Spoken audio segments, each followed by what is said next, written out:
How's it going, everybody? This is Travis Estes with a walk and talk, except for I won't be walking because I am still recovering from a stroke.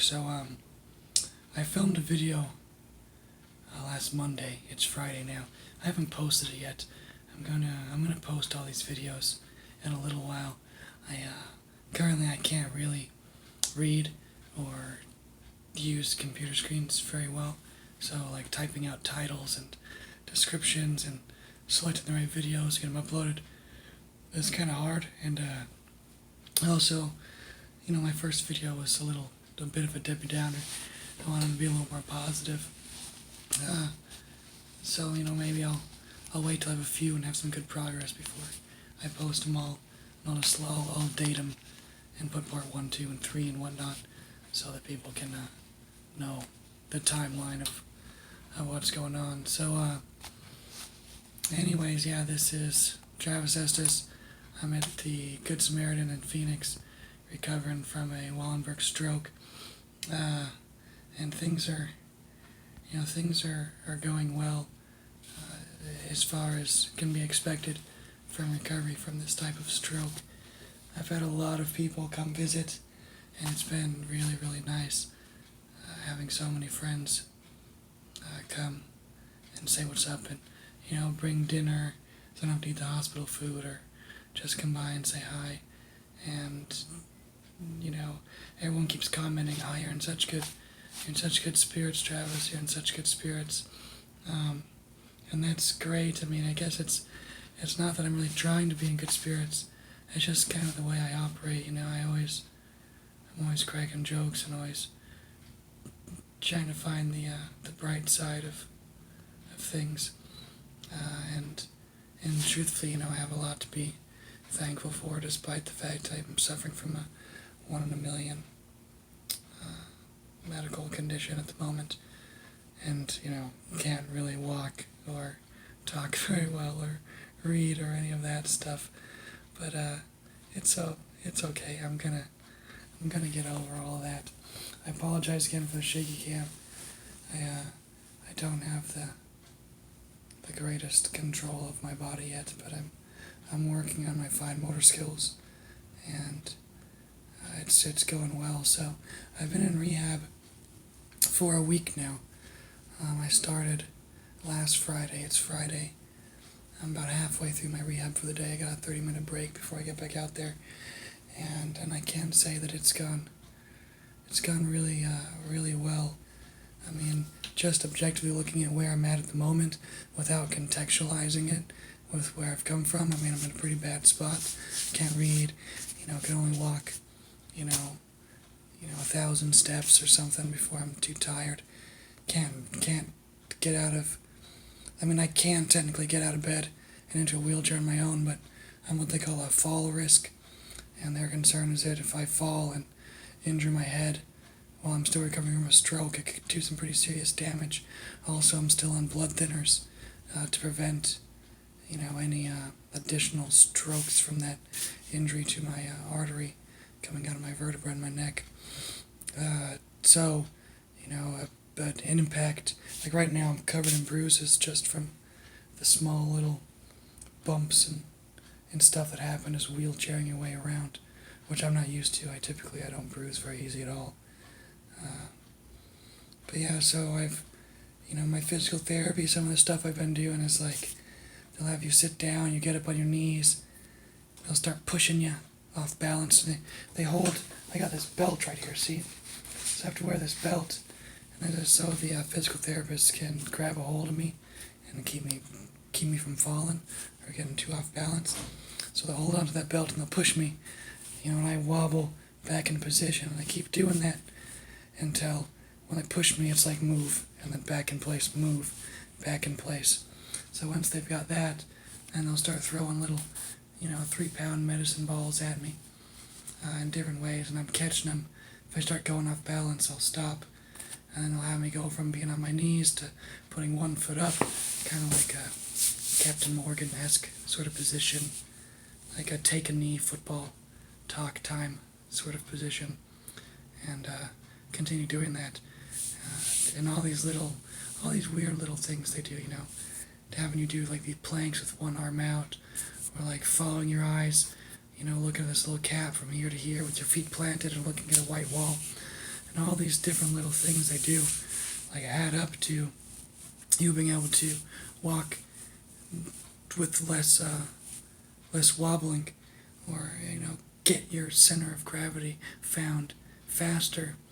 It's kind of like hacking your own mind and body with these little tricks to sort of recalibrate certain systems. Your body is composed of a whole bunch of different little systems that all work together. And right now, the stroke has discombobulated a large, crucial portion of those in the motor function department. But I'm making progress, and I had thought I was going to be in here for 2 weeks. I've been in here for a week. The 2 week goal is really not going to be possible. We're probably looking more like 3 weeks. And my original goal was to be independent when I left. That doesn't look like it's going to be the case. I'm going to be able to require 24-hour supervision. I mean, this isn't like a certified nurse supervision. This is, my wife, or, my brother AJ, or someone just needs to be home. And if I'm going to be alone, that can't really happen. I need to go with someone. It's going to be a while before I can drive, which sucks. I just bought a new BMW twin turbo. I only had it I've only made one payment on it so far, so I've only been driving it for like a month and a half. So I guess if I need to run errands, I'll make Joanna or AJ take the BMW, so we can at least cruise in that. But whatever, it'll be there ready for me when I'm up to driving. But the doctors do tell me that as far as motor function and mobility goes, a full recovery is not out of the cards, and given my age can be expected. It's just gonna take time, and I just need to focus on that. So that's what I'm doing. How long have I been filming now? God, I can't even read the time. Oh, jeez. 7 minutes, it looks like. Sorry, it's really hard to focus on words, and particularly screens. I'm kind of, my videos always ramble. So, okay, I am rambling pretty bad. So I guess I'm on the up and up. I'm feeling positive. I'm not feeling down on myself. I'm not having crying spells at night, as my neurological psychologist asked. Are you having crying spells? No, not yet. We'll see if it happens. I know I'm gonna be better in the long run. Joanna's been super supportive. She's been staying here with me at the hospital, pretty much nonstop since I came in, and then now that I'm in this rehab, because they have 2 beds in this room and they're pretty low occupancy right now. They've been letting her stay the night here, but she's getting stir crazy. I don't want her to start, when I get grumpy. It's easier to keep it together on nurses because they're strangers. You don't want to be mean to them. With someone you're really familiar with, like your wife, it's really easy to like snap or be short or kind of let your frustrations manifest in kind of a negative reaction or something. And I don't want her to have it started happening a little bit. And I apologize to her each time, but it's not something I want to become habitual. So I've been pushing her like a mama bird, pushing her little chick out the nest. Spread your wings as I go shopping, go run some errands, go play with the cats, come back, say hi, and then, go sleep in your own bed because these hospital beds are killing her neck. So she took off today to go run errands. She's going to spend the night at the house tonight, just kind of getting the house ready. We got to do some work. I got to put up some handrails in the bathroom. And it looks like perhaps, the company I work for might help out with that.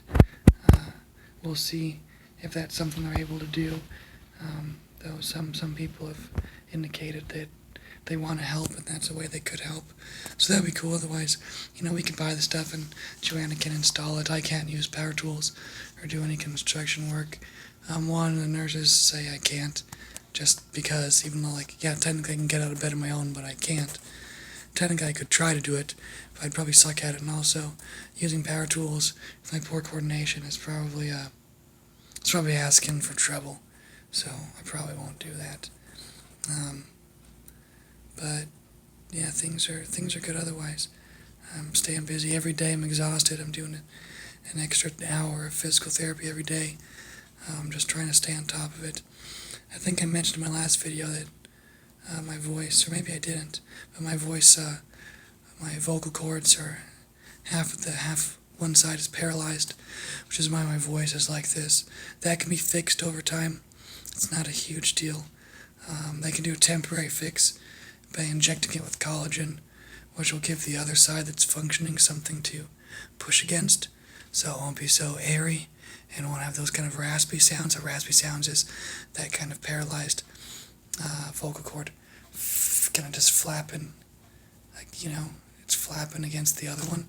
So if they inflate it or inject it with collagen, it'll get all fat and firm and kind of as if it was fully extended. So the other one, they kind of do like a V kind of action against each other.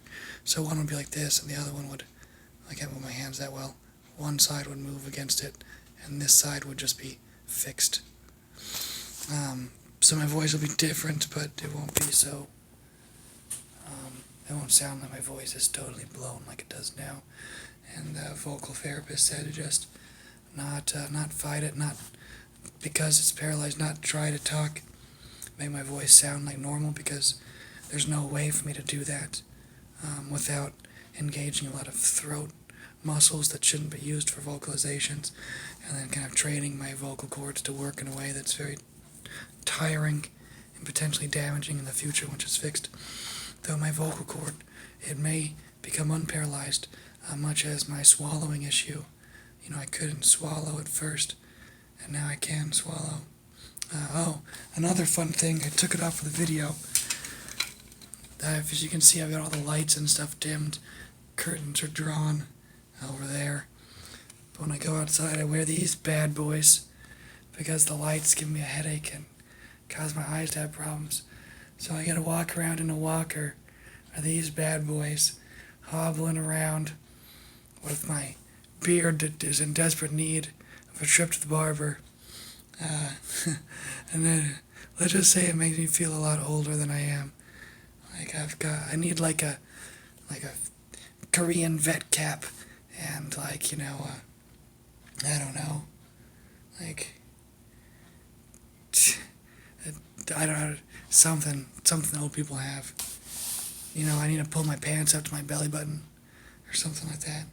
Tuck in my white shirt and shake my fist at kids crossing lawns to complete the old man ensemble. I've got the walker, I've got the over-the-glasses, sunglasses, I've got the big beard, big homeless man beard.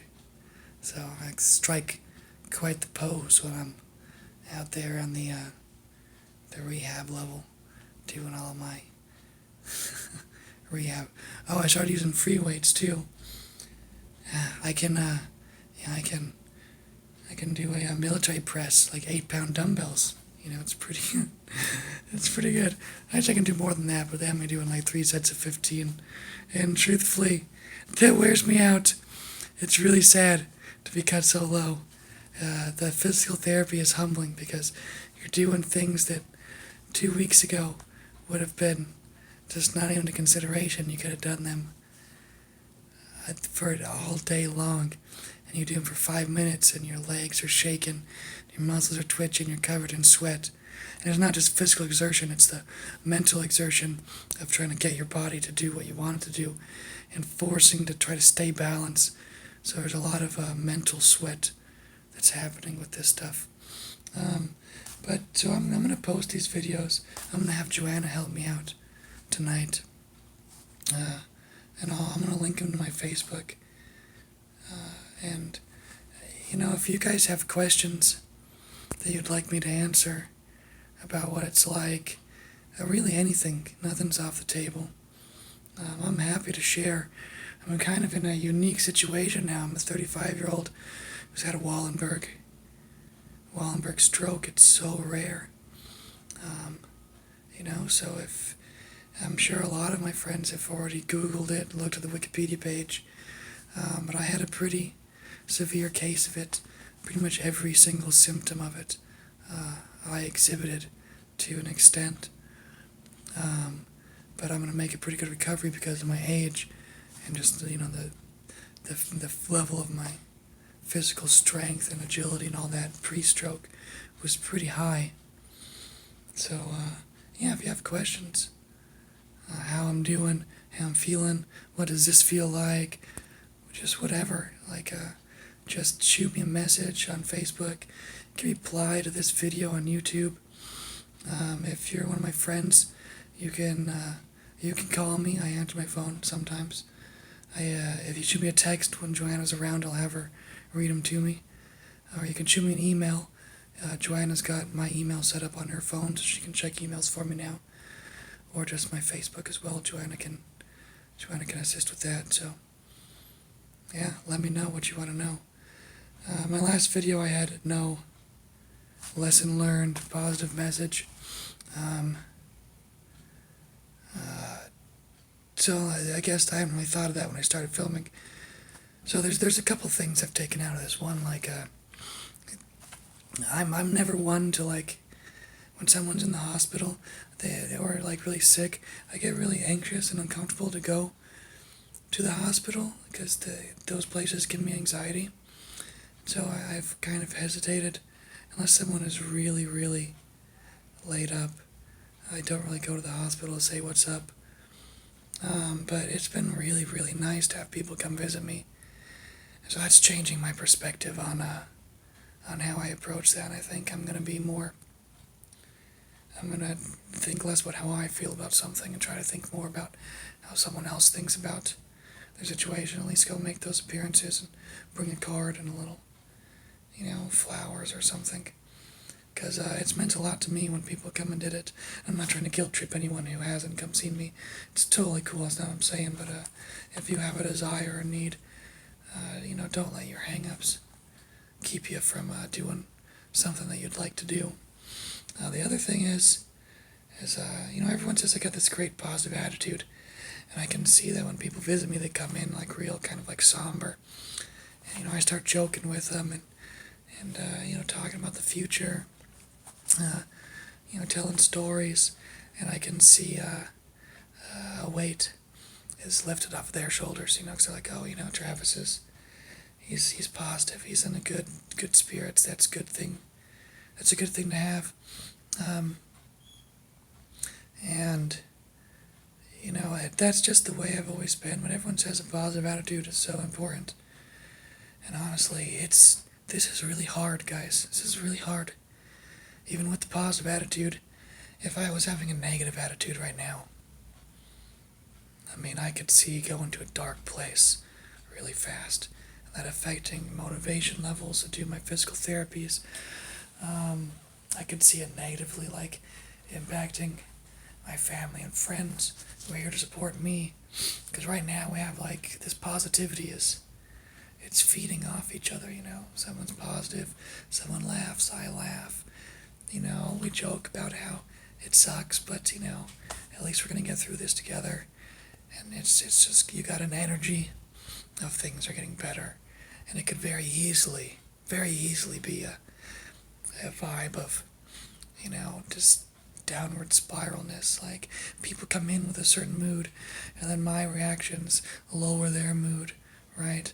And then their lowered mood lowers my mood further, And some people, obviously, they wouldn't allow, even if I was being negative and down, they would be that, beacon of positivity to try to elevate things back to that level.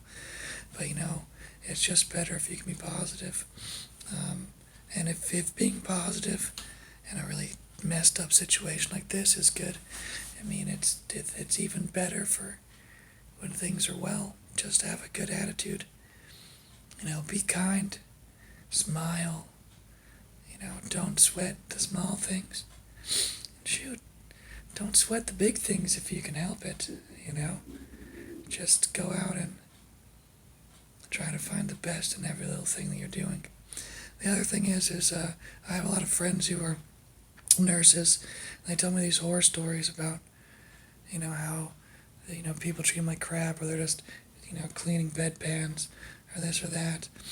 And, I have a lot of good friends who are nurses. My brother's wife is a nurse. I have some really good friends in Flagstaff who are nurses.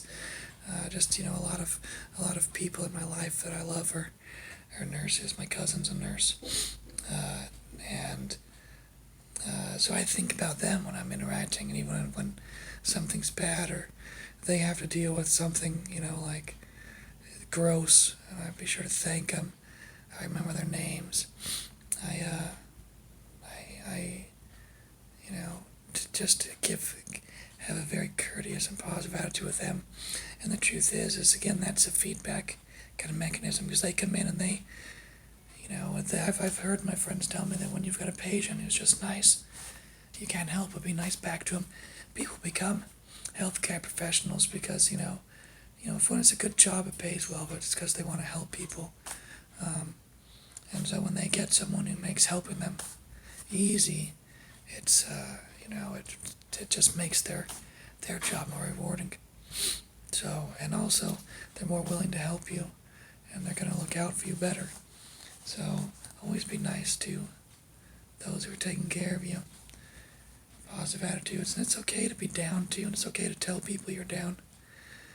But and I've been down. When I first was with the first hospital, they said I didn't have a stroke. I thought, son of a bitch, I've got a degenerative disease, I've got multiple sclerosis. And I was freaking out. I thought,